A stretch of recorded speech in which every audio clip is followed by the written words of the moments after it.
TNT versus Converge. Yan. Maghaharap na po TNT versus Converge. Yan. Gawan po natin yung prediction mga katropa. So, Mikey Williams may galit daw po sa TNT. So, bakit po kaya? Kaya baka ito yung, baka dito pa lumabas yung tunay na laro ni Mikey Williams ha. So, pag-usapan din po natin si Bolbol at saka si Calvin Montana at ang buong team ng TNT. Sana ay hindi na po sila mag-struggle ngayon at mabawasan yung puro turnover na nangyari sa kanila.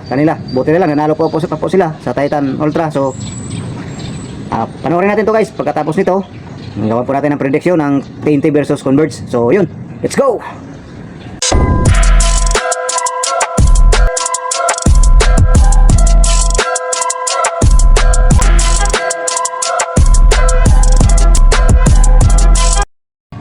Okay, what's up mga katropa? Yun nga po no, tayo po yung balik vlog na po ulit tayo. So sobrang busy, ngayon lang po tayo ulit nakapag-upload. So bago po tayo mag-umpisa ay humingi po ako ng dispensa sa inyo. Sorry kung ngayon lang po tayo nakapag-upload. At sa hindi pa po nakapag-subscribe dyan, nakapollow at pa-like and share na rin po ng ating YouTube channel. So subscribe na rin po ng ating YouTube channel. So maraming salamat sa inyo guys at sa inyong suporta, lalo higit sa mga fans ng TNT. So yun, umpisa na po natin ang game prediction. Unahin po natin ang TNT tropang 5G kung ano pong gagawin nila. So ang concern ko po dito sa TNT mga katropa ay bawasan po nila yung turnover nila.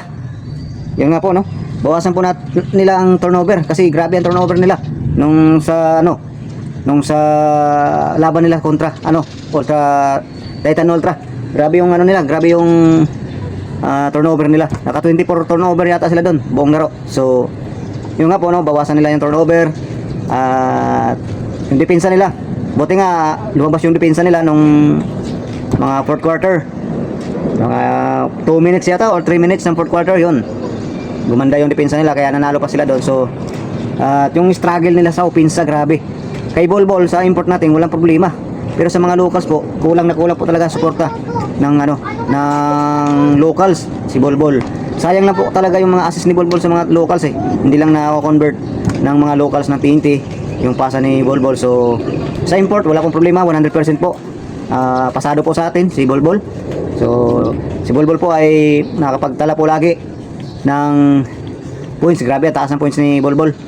Nung nakaraan po Titan Ultra Ultra yung games nila, nagtala po si Bolbol ng 20 points ay 50 points, 17 rebound, 6 blocks and 3 assists. So wala po tayong hanapin. Siguro si Bolbol na po siguro ang magiging best import dyan kung makatungtong po sila ng final. So yung nga po no, ang gagawin po ng TNT depensa po at iwas turnover. Yan, kasi malakas po ang Converge, kaya wag po nilang maliitin kasi baka dyan po sumabog si Mikey Williams. Kasi malamang may tampo to si Mikey Williams sa TNT tropang 5G. So maya pag-usapan natin yung si Mikey Williams ha. So yung nga po, ang unahin ng TNT depensa, iwas turnover, and then maging consistent sila sa opensa nila, lalo tingkit sa mga locals. Kay Bolbol po ay wala pong problema kay Bolbol, nasabi ko lang. So yung nga po no, yung nga po ang problema ng TNT, depensa and opensa. Struggle talaga ang mga locals dyan.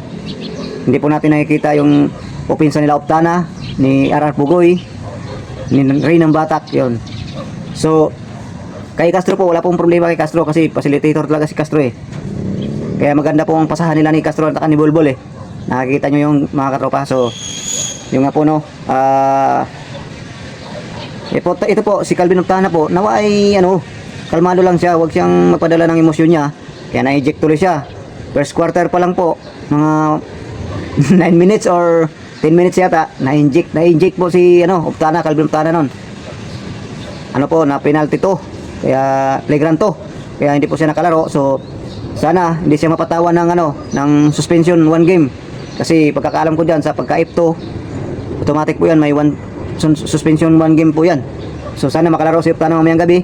So 7:30 po ang laro ng TNT second game po sila kontra Converge. So lipat po tayo kay Mikey Williams. Yun, si Mikey Williams po ay unang laro niya sa Converge talagang struggle po talaga ang laro ni Mikey Williams. So nagkalala po siya ng 2 points, 3 points, 5 points, yan.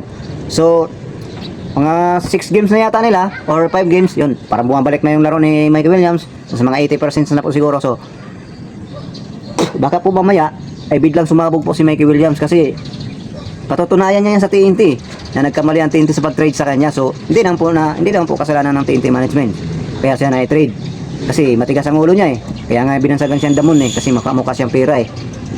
Sa Converge tuloy siya pumayag na ang sweldo lang niya doon ay 1.2 million. Samantalang ang ibibigay sana ng TNT sa kanya para na bumalik ay 1.6 million a month. So wala pong magagawa ang TNT kaya na-trade na lang po siya. So baka itong si Mikey Williams mamaya ay ibuhos na yung lakas niya doon sa games ng TNT. Kaya delikado po to si Mikey Williams eh. Baka sumabog to mamaya eh. So kailangan yan bantayan si Mikey Williams mga katropa. Yan ang bantayan natin mamaya. So magandang laban yan, magandang laban. So at sa pisikalan naman po, kumanda po si ang ating import, si Bolbol. Paghandaan po niyang pisikal ng Converse. Alam kong pipisikalin si Bolbol dyan, lalo na si Abuiba. Si Abuiba kasi parang abnormal na. So sorry for the words. So dapat sport lang si Abuiba. Hindi yung nanakit na siya ng baka madali siya ni Kubuntin at ni Pugoy. Nako, hindi siya atras siya ni Kubuntin sa ni Pugoy. Si Calvin Abuiba. So sana ay laro lang, hindi yung nanakit.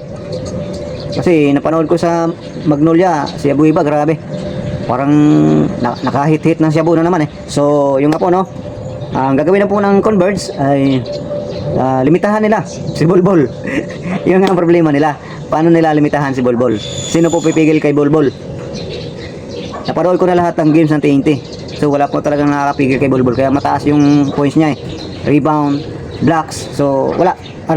Dominante po talaga si Bolbol mga katropa. At natutuwa po ako ngayon sa PBA dahil sa pagdating po ni Bolbol ay talagang sumigla ang PBA mga katropa. Nang dahil po sa import ng TNT tropang 5G ngayon ay sumigla po ang PBA. Kaya parang barangay hinimbira na rin po ang TNT tropang 5G. Pagka may laban po ang TNT tropang 5G, inaabangan po na yan mga tao. Puno talaga ang venue. So papasalamat tayo dahil dumating po yan si Bolbol na NBA caliber po talaga. Legit po ito talaga. So nakaka-excite po talaga panoorin si Bolbol eh. Mantakin mo 7'3" ang height. Nagda-drive parang nakikita ko talaga laruan niya kay Wembanyama sa NBA. Point guard ang dating eh. Crossover, point guard, dadala ng bola.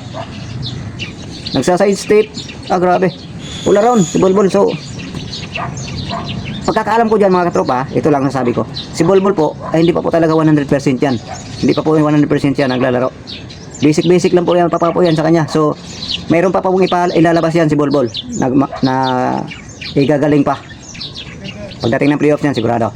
So yung nga po sa Converse po, kailangan bantayan po nila si Octana, si Pugoy, si Castro, si Rinong Batak o si Jordan Hiding kung makakalaro man si Jordan Hiding. So magandang laban po ito. So yun po ang bantayan ng Converse naman po. Iwas po din po sila turnover. So yun lang po ang ating update sa PBA ngayon. So papasalamat po ako sa ating mga subscribers dyan, sa ating mga TNT fans na patuloy po kayong sumusuporta sa ating YouTube channel. Maraming salamat po and God bless all. Yun lang po mga katropa.